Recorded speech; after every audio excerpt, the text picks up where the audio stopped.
The Sunnah, a unique history.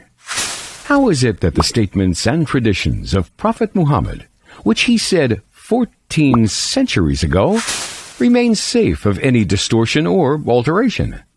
This is a frequent question, which some people ask to learn, and others only to raise doubt. Well, first we need to correct the question. The Prophet's Sunnah, which is the name given to his statements and traditions, attained the pinnacle of its journey of recording, represented in the anthologies that we have today, in a little over 2 centuries after Prophet Muhammad had passed away.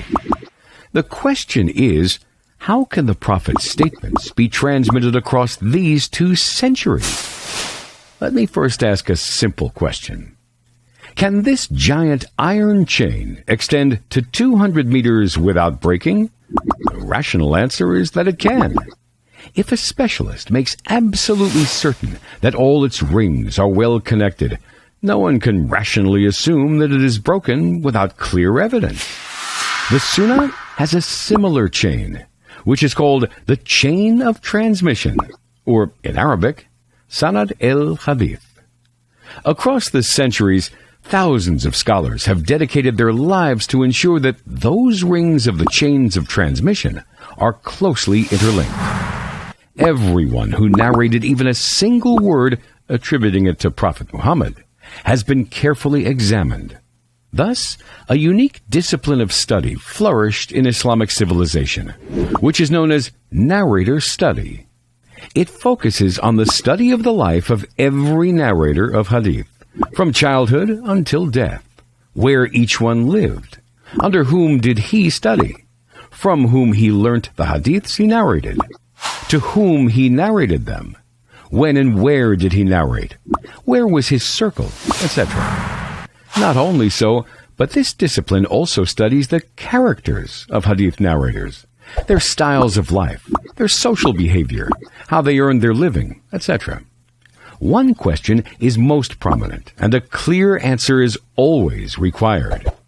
Was this narrator ever known to have uttered a lie of any sort? Other questions included, was the narrator known to have committed a sin? Was the narrator known to be honest and a person of high integrity? Did the narrator have a good memory? What was he like in old age with respect to his memory and hadith narration? Hadith scholars who specialize in the study of its narrators ask many other questions, but their questions may be classified under 2 main headings: the accuracy and the reliability of each narrator.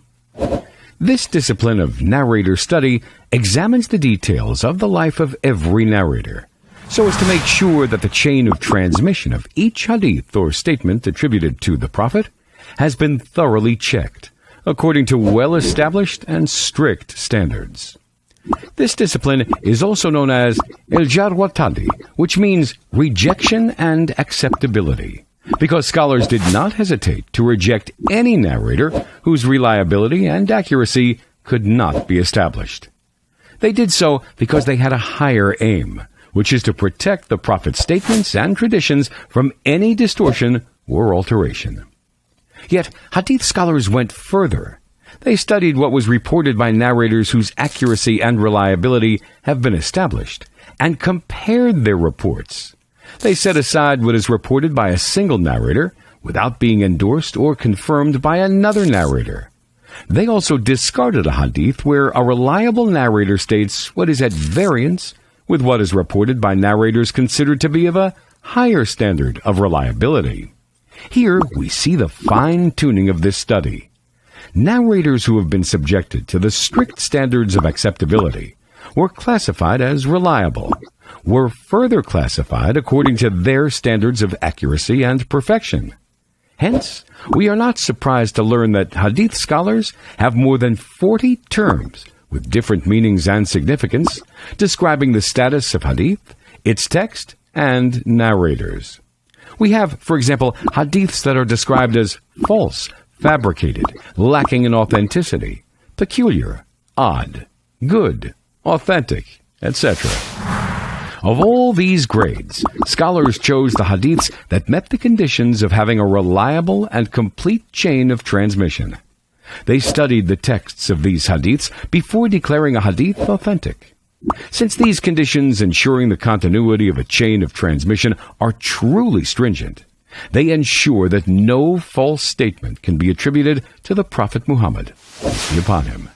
Hence, out of several 100,000 statements, we have only a few thousand that are ruled authentic, according to the standards established by hadith scholars. Hadith scholars produced anthologies of authentic hadiths. The best known and most important of these are the Sahih by Imam al-Bukhari, who died in 256 AH, 870 CE. The Sahih by Imam Muslim, who died in 261 AH, 875 CE. Hadith scholars also produced several other types of anthologies, some of which specialized in different areas. They also provided the tool that enables researchers to place each hadith in its special category. The most important of these works are Al-Jamia by Al-Tirmidhi, who died in 279 AH, 893 CE. Sunan by Al-Nasa'i, who died in 303 AH, 916 CE. Sunan by Abu Dawood, who died in 275 AH, 889 CE. And Sunan by Ibn Majah, who died in 273 AH, 887 CE. Bearing all this in mind, is it acceptable that a person who has little or no knowledge of hadith study can arbitrarily decide what to take and what to discard of God's religion? وَمَن يُشَاقِقِ الرَّسُولَ مِن بَعْدِ مَا تَبَيَّنَ لَهُ الْهُدَى وَيَتَّبِعْ غَيْرَ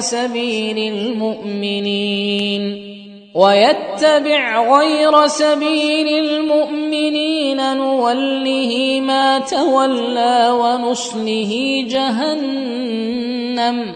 وَنُصْلِهِ جَهَنَّمَ وَسَاءَتْ مَصِيرًا.